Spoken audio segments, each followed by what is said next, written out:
Assalamualaikum warahmatullahi wabarakatuh. A'udzubillah bismillah alhamdulillah. Wassalatu wassalamu ala rasulillah wa ala alihi wa ashabihi wa mawalah. Wala haula wala quwata illa billah amma ba'da. Oke, pemirsa, bro semua dimanapun Anda berada. Kali ini Ustadz Nagabumi akan memberi solusi termudah ya, yaitu tentang kenapa ya anak bayi itu sering menangis ya. Itu sudah menjadi permasalahan umum bagi kita ya. Kalau punya anak kecil, bayi itu ya normalnya menangis wajar, tapi ini yang saya terangkan kenapa nangisnya tidak wajar gitu ya.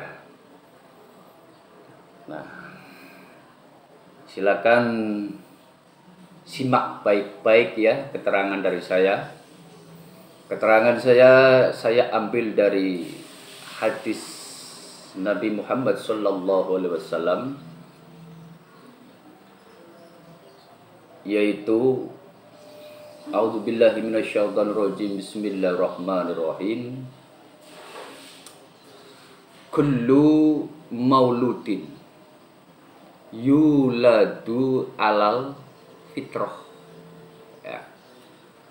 Ini dulu koma ya. Nah, sekarang kita lanjutkan.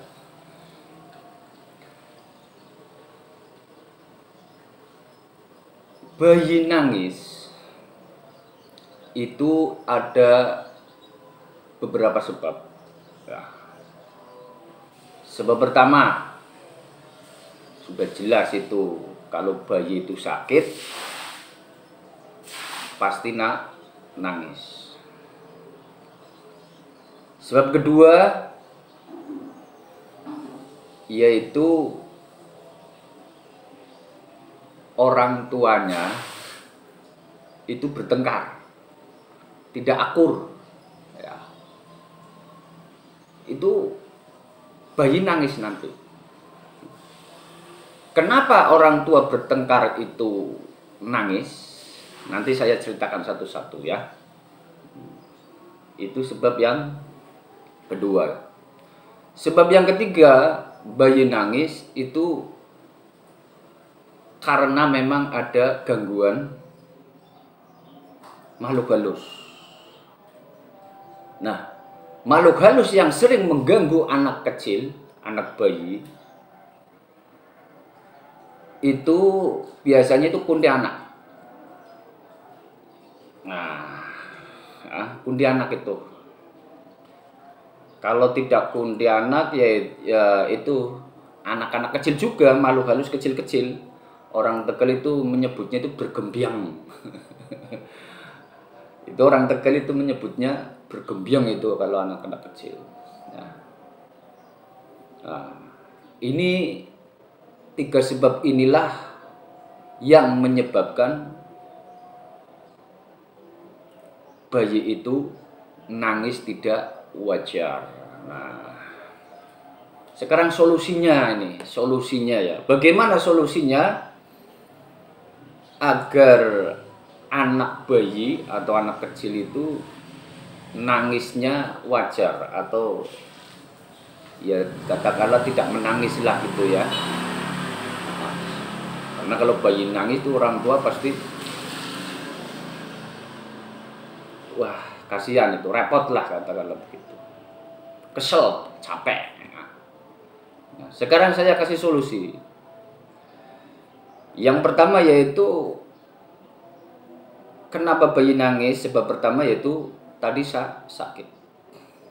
Kalau sakit itu jelas solusinya bawa ke dokter atau ke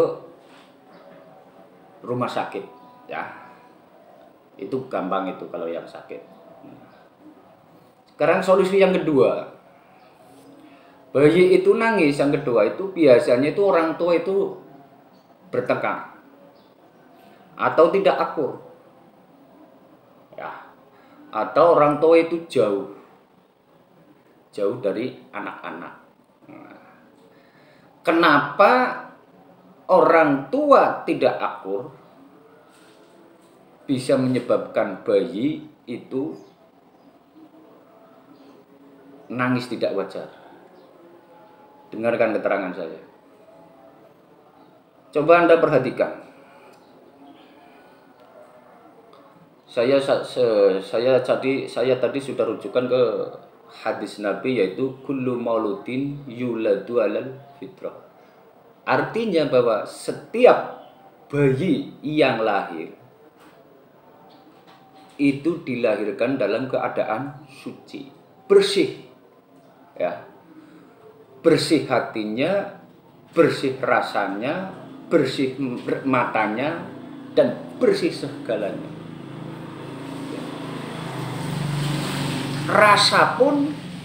Rasa seorang bayi itu tahu kalau orang tua itu sedang tidak akur. Tahu bahwa itu negatif orang tua. Karena sering bertengkar. Seandainya anak kecil itu tahu, bisa bicara, maka dia akan mengatakan, Mama, Bapak jangan bertengkar, yang akur saja. Begitu kan, betul? Nah, karena bayi tidak bisa berbicara, maka dia cuma bisa nangis. Jadi kalau orang tua tidak akur, bertengkar, ribut mulu, perang mulu, maka bayi akan nangis. Nah, paham ya? Karena bayi itu suci, bersih. Nah, bagaimana solusinya agar bayi tidak nangis? Maka orang tua yang akur. Nah, gitu ya. Nanti bayi akan senang. Akhirnya tidak nangis. Itu solusi yang kedua. Sekarang yang ketiga. Nah, ini. Yang ketiga itu biasanya bayi itu sering diganggu makhluk halus. Kenapa makhluk halus sering mengganggu anak bayi? Perhatikan. Kita ambil lagi dari hadis Nabi. Kullu mauludin yuladu alal fitrah. Bayi itu dilahirkan dalam keadaan suci, bersih. Matanya juga bersih, padang, jelas. Jadi bayi pun tahu kalau dia sedang diganggu oleh makhluk halus, semacam kuntilanak atau bergemiam. Betul ya? Nah, bagaimana solusinya agar bayi itu tidak nangis? Nah, solusinya yaitu orang tua itu sering-seringlah mengaji di rumah ya, biar rekaman anak kecil, anak bayi itu menangkap. Jadi rumah itu buat tempat untuk mengaji, ibadah, bersolawat. Jadi kalau kita punya anak kecil sering nangis tidak wajar, maka rumah itu digunakan untuk ngaji, untuk bersolawat, dan ibadah-ibadah sunnah lainnya. Nanti anak kecil akan tenang. Kenapa tenang? Karena anak kecil itu akan merekam, melihat semua yang dilakukan oleh orang tua.